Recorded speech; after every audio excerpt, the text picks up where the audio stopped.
Hey, what's going on? I'm Matt O'Leary back with another video, and today we'll be talking about Flight, the New York Jets 4-part documentary that they put out.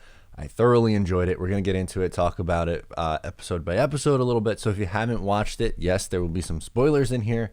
So do with that information as you need to. Before we get started today, I just wanted to mention you can follow me on social media at Matt O'Leary NY. If you haven't already, please make sure to check out the podcast, Just Jets, wherever it is that you get your podcast, or right here on the channel. Also, if you want to enter the Zach Wilson jersey giveaway or win a package from Manscaped, subscribe to this channel, subscribe to the Just Jets channel, and comment done when you have done both, and you have entered yourself. I'm going to pick a random winner from a random video, so there you go. You have many chances to win.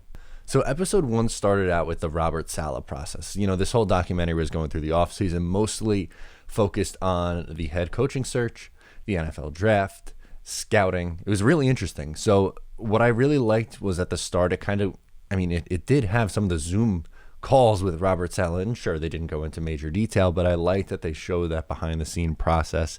It seemed like Christopher Johnson knew that he was the guy after the first interview, because supposedly they took a little bit of a break. They went back to one of the offices and everyone had a big smile on their face. So it shows that they were kind of all on the same page when it comes to what they wanted to do at head coach.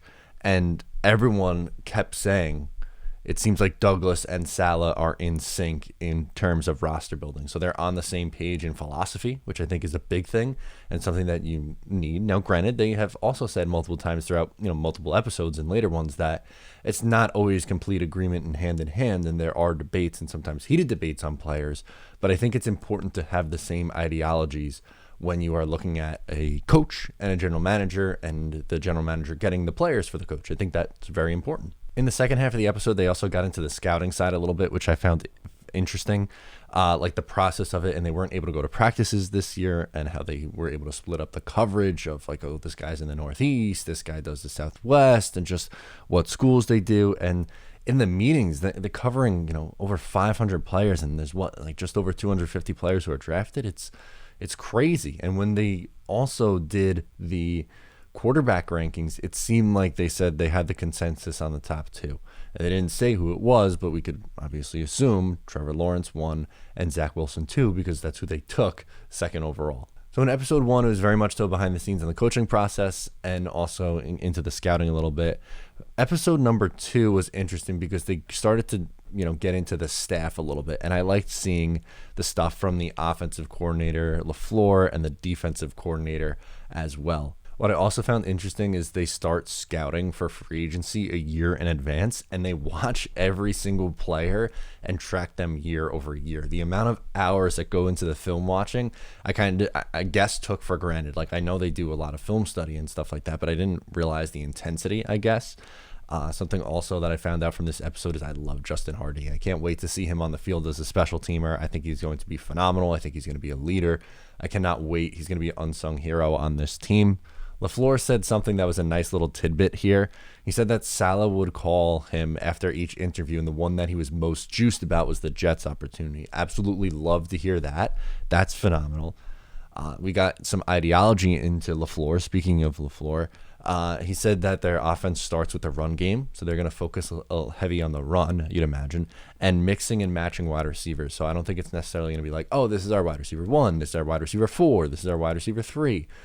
You're going to split it up a little bit. It's not going to be the same 3 guys out there all the time. Sometimes you'll see Crowder on the outside, he was saying. Sometimes you'll see Elijah Moore in and out. Sometimes you'll see Mims inside. He needs to get better in between the numbers, he said.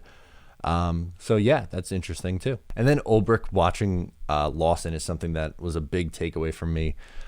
He's able to win his one-on-ones, and he was saying, yeah, the stat numbers aren't necessarily there, but they should go up with the rest of this defensive line, which is what the fans have been saying. So it's kind of nice to see that same logic coming from the coaching staff, and the reason why they fell in love with him is the same reason why fans and people who cover the team in the digital realm like all the film guys and the YouTubers, why they like the Lawson signing so much. So that was exciting to see, the logic behind where they wanted him and why they had him ranked so highly. Episode 3 kind of started with the Darnold trade, and that was interesting, like behind the scenes. It's not really, they didn't get into like, Douglas on the phone with, whoever.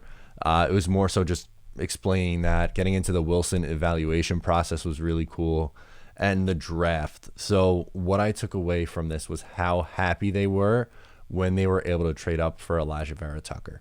And this is someone who they had as a top 10 player on their board, and they made an aggressive move at 14, which has been debated a million times if they gave up too much with the 2 third-round picks to move up from 23 to 14.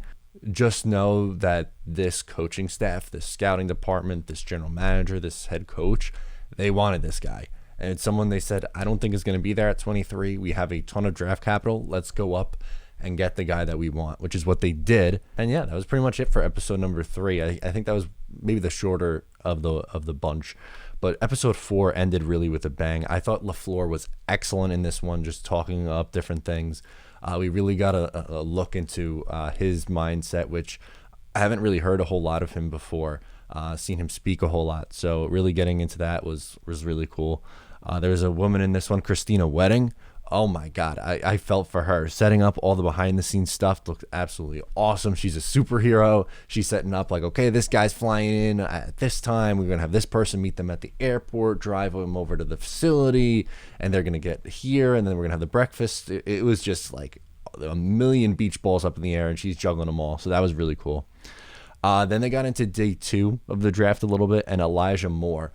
They love Elijah Moore. He was a top 16 player on their board. So him being there for them at 34 was awesome.